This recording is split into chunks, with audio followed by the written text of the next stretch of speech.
Magandang araw po sa inyo lahat.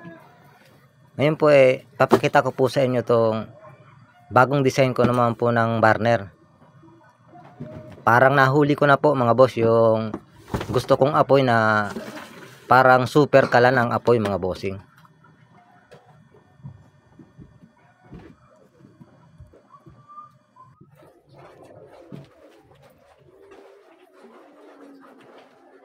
Ito mga boss yung burner.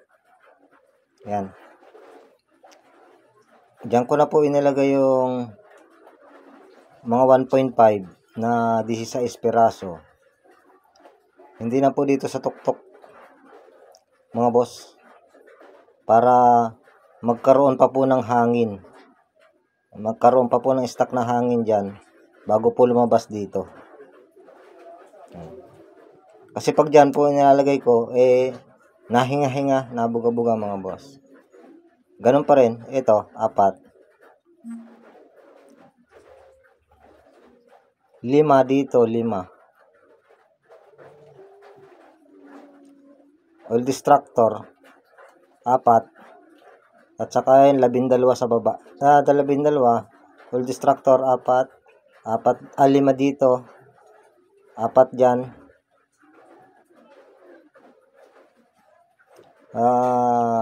16 dito mga boss.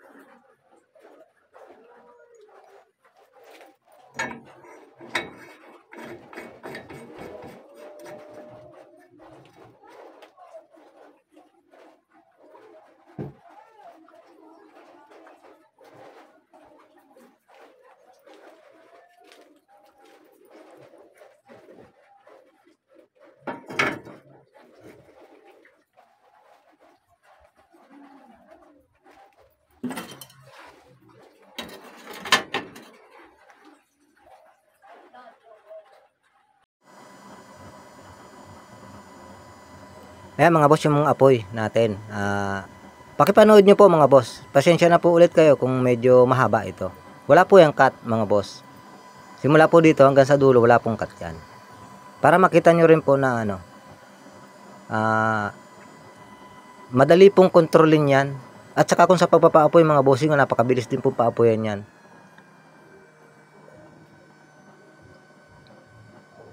Yan po, papahinaan.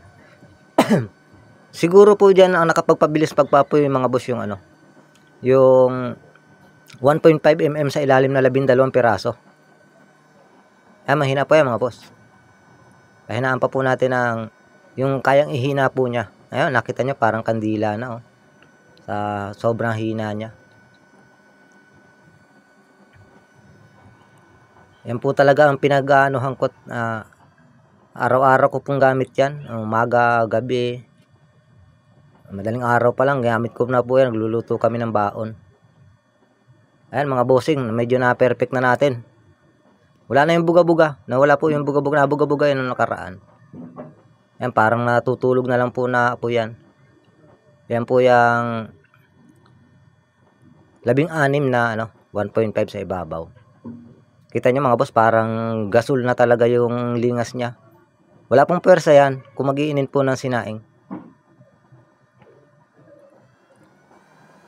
Palakasan natin unti-unti.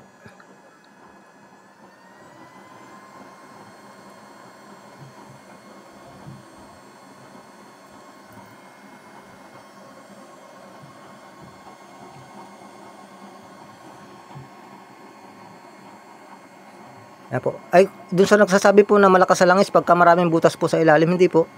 Nasa chamber po yan. Pag malaki po ang chamber niya, malakas sa langis. Yan po. Yung mga 1.5 na 12 yun po nakakatulong yata na para po mabilis ako magpapoy. Hindi po ako namamatayan pag nagpapapoy po ako dyan. Hindi katulad po ng mga nauna na 4-4 lang sa ilalim. Namamatay pa po yun. Hindi katulad yan po na once na may apoy na, buksan nyo agad yung blower, wala na pong patayan yun. Hanggang sa maubos yung pinaapoy nyo. Mga boss, ang daming apoy na lumalabas. Yan. Ang kagandahan po dyan, napapahinaan po talaga ng todo. Yan po ang gusto ko dyan. At kung pangmalakihan naman po at nagmamadali kayo, malakas din po yan. Mga boss, lalaksan nyo lang po ang blower. Yan pong control na yan ang matagal ko nang hinahanap mga bossing. Yung automatic siya. Yung pag pinahinaan nyo, hihina. Nang walang bugak-bugak. Tapos pag pinalakasan nyo, lalakas kagad siya. Nakasabay po sa nakasabay po siya sa controller. Di katulad ng mga unang gawa ko, nahuhuli pa. At saka timingan sa langis. Timingan sa langis po yun. Ayan po, may langis at maraming langis at kokonti. Parehas po ang cambio niyan. Parehas po ang natin yan.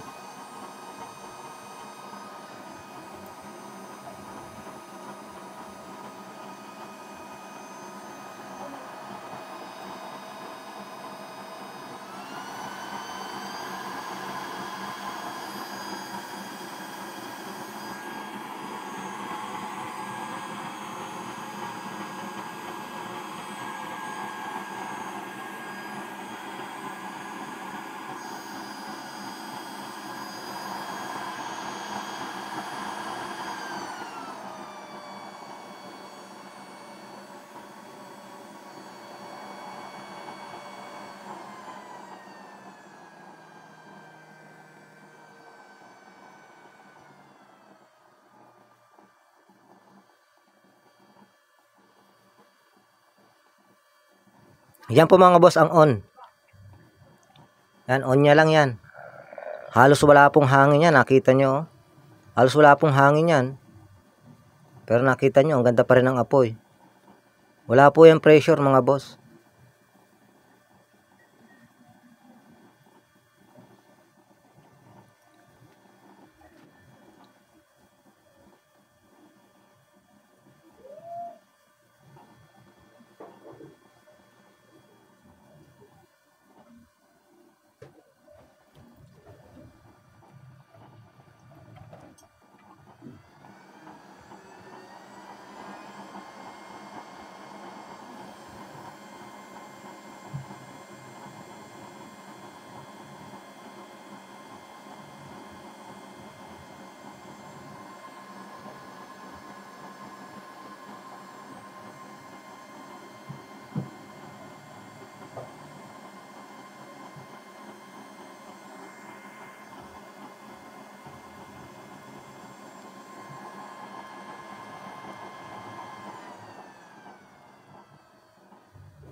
Alisin po natin yung kaldero para makita nyo po. Nakita nyo, oh.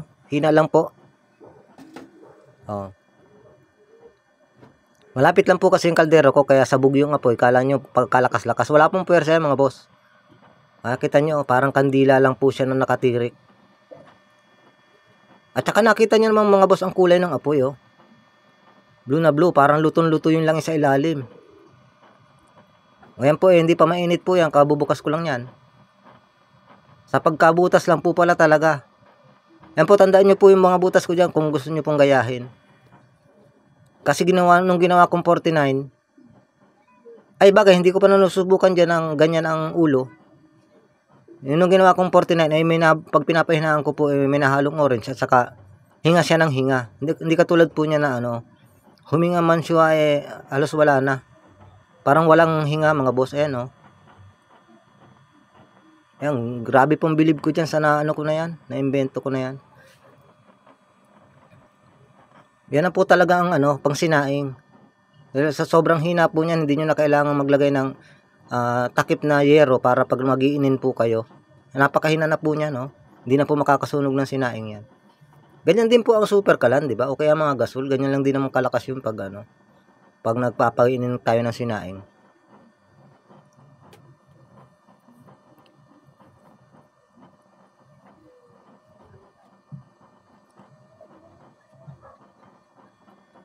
Diliman po natin. Ayan, diliman ko po mga boss. Para konti lang, hinaharangan ko lang yung ilaw namin.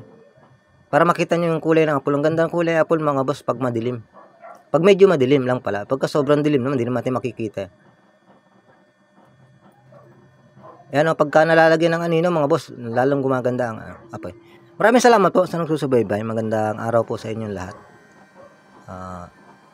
Dating gawi po dun sa kapupunta lang po sa channel.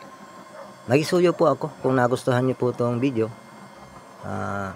Papindot naman po ng subscribe button at pakilagay niyo na rin po sa all para po updated po kayo sa mga susunod ko pa pong i-upload na mga video.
Maraming salamat po sa nagsusubaybay. Magandang araw po sa inyo lahat. God bless.